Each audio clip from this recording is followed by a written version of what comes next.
Tab কেলেঙ্কারির ঘটনায় ভিন জেলার এক যুবকের পর এবার মহিলাকে গ্রেপ্তার করল বনগাঁ থানার পুলিশ। সরকারি ট্যাবে টাকা প্রতারণার অভিযোগে উত্তর দিনাজপুরের চোপড়া থানার বাসিন্দা আনোয়ারি খাতুনকে গ্রেপ্তার করল বনগাঁ থানার পুলিশ।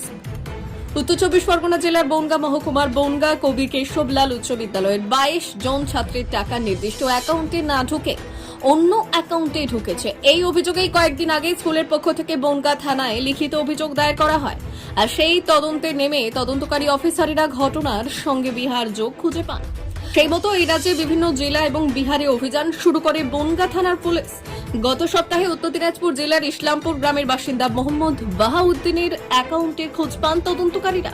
আর সেই মতো অভিযান চালিয়ে অভিযুক্তকে গ্রেপ্তার করা হয়। এরপর ফের সেই ঘটনা তদন্ত করে উত্তর দিনাজপুরের চোপড়া থানার এক মহিলাকে গ্রেপ্তার করে পুলিশ। পুলিশ জানিয়েছে ধৃতের নাম আনোয়ারি খাতুন। বুধবার ধৃতকে পুলিশি হেফাজতে চেয়ে বনগাঁ মহকুমা আদালতে তোলা হয়। ধৃতের বাবা মোহাম্মদ নিজাম জানিয়েছেন তার মেয়ে এই বিষয়ে কিছু জানে না। তার অ্যাকাউন্টে বাথরুমের টাকা ঢুকবে বলে অ্যাকাউন্ট নম্বর চেয়েছিল এক ব্যক্তি। মেয়ের অ্যাকাউন্টে 10,000 টাকা ঢুকেছিল বলে জানিয়েছেন তিনি।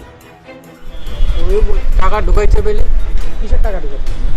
লোনে বলছে যে বাথরুমে টাকা ঢুকাবে বলে। কারা নিয়েছিল অ্যাকাউন্টটা? কারা বলছে যে কারণ আমি অধিকারের লোক হবে। আপনার মেয়ে জানতো না? না, এগুলো জানে না। জানে ছাত্রদের ট্যাব ঠাকুরের আমরা ওরকম করতো না স্যার। এখন মেয়ে জানে না, দিয়ে দিয়েছে ডকুমেন্ট। কত ঢুকেছিল? কত টাকা? 10,000 5,000 টাকা দিয়েছে। 5,000 ওরা খেয়ে নিয়েছে। ওরা বলেছিল যে আপনার মেয়েকে 5,000 টাকা দেবে। হ্যাঁ, না না, ওটা বলে না, মানে তখন ওরাও 5,000 টাকা নিয়ে নিয়েছে। আপনার মেয়ে জানতো না? না, মানে কালকে ধরে গেছে। কারা জানতো? চলে গেছে। আপনার মেয়ে কেন করলো? রামগঞ্জ। রামগঞ্জ। ওখান থেকে মেয়েকে arrest করেছে। কেন arrest করেছে জানতে পেরেছেন?